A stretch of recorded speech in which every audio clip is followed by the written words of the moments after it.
घंटे तक ज्ञानवापी का सर्वे हुआ। सर्वे में कमल के फूल से लेकर स्वास्तिक के निशान और कई हिंदू प्रतीक मिले हैं, जो इस दावे को पुख्ता कर रहे हैं कि वहां मंदिर ही था। लेकिन ज्ञानवापी में सर्वे को लेकर ओवैसी मुस्लिमों को भड़काने में लग गए हैं। असदुद्दीन ओवैसी ने कहा कि ज्ञानवापी मस्जिद थी, हमेशा रहेगी, हम दूसरी मस्जिद नहीं खोने देंगे। ओवैसी से टाइम्स नाउ नवभारत संवाददाता अमित राजपूत ने एक्सक्लूसिव बात की है, सुनिए।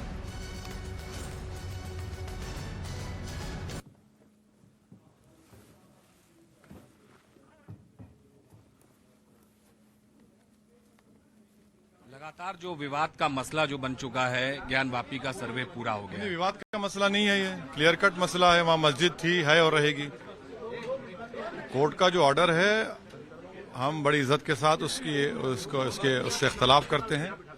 और हमारा मानना यह है कि पार्लियामेंट ने जो 1991 एक्ट पास किया था, उस एक्ट के तहत जो प्लेस ऑफ रिलीजियस प्लेस 1947 15 अगस्त को थी, उसका ना नेचर और कैरेक्टर चेंज किया जाएगा। तो क्यों उसको चेंज करने की कोशिश की जा रही है? और यही मुद्दा 91 में उस वक्त इलाहाबाद हाईकोर्ट ने स्टे भी दिया। इन्हीं मुद्दों के ऊपर जो आज उठाए जा रहे हैं। और फिर सुप्रीम कोर्ट ने जो बाबरी मस्जिद राम मंदिर का टाइटल सूट आया, उसमें कहा कि 91 का एक्ट भारत के संविधान के बेसिक स्ट्रक्चर का हिस्सा है। तो इसीलिए हम कह रहे हैं गलत में है।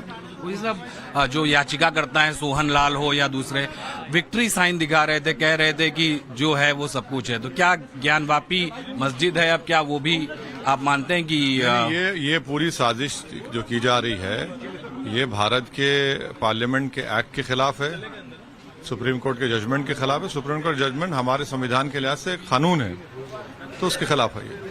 एक सवाल ये, क्या ज्ञानवापी मस्जिद जो है, क्या अगर फैसला आता है, क्या कुछ हमने ये सुना कि ज्ञानवापी मस्जिद जो है आपने कहा कि नहीं लेने देंगे?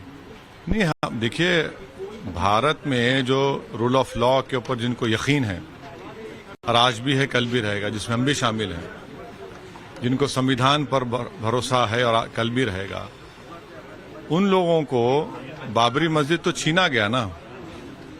बाबरी मस्जिद को आपने छीन लिया, रूल ऑफ लॉ को कमजोर किया। आपने पहले मस्जिद को बंद कर दिया, हम कोई नमाज पढ़ने नहीं दी। फिर आपने बगैर मुस्लिम पक्ष को सुने कोर्ट का ऑर्डर दे दिया। फिर आपने बाबरी मस्जिद को शहीद कर दिया। तो एक तो हमारे लिए सबक है, इन तमाम लोगों के लिए जो रूल ऑफ लॉ को, भारत के संविधान को, जो गांधी और अम्बेडकर से मोहब्बत करते हैं, उनके लिए एक सबक था बाबरी मस्जिद का डेमोलिशन। और हम उसको जो अय्यारी और मक्कारी से छीना गया, हम दोबारा उसका शिकार नहीं होना चाहते हैं। एक आखिरी सवाल, ताजमहल को लेके भी अब बात की जा रही है कि वहां भी सर्वे होगा। वही तो हम कह रहे हैं कि बीजेपी और संघ आरएसएस जो कोशिश कर रही है कि जितने भारत में जो कल्चरल निशानियां हैं, जिससे वो नफरत करती है आइडियोलॉजी की बुनियाद पर, उसको मिटाना चाहते हैं।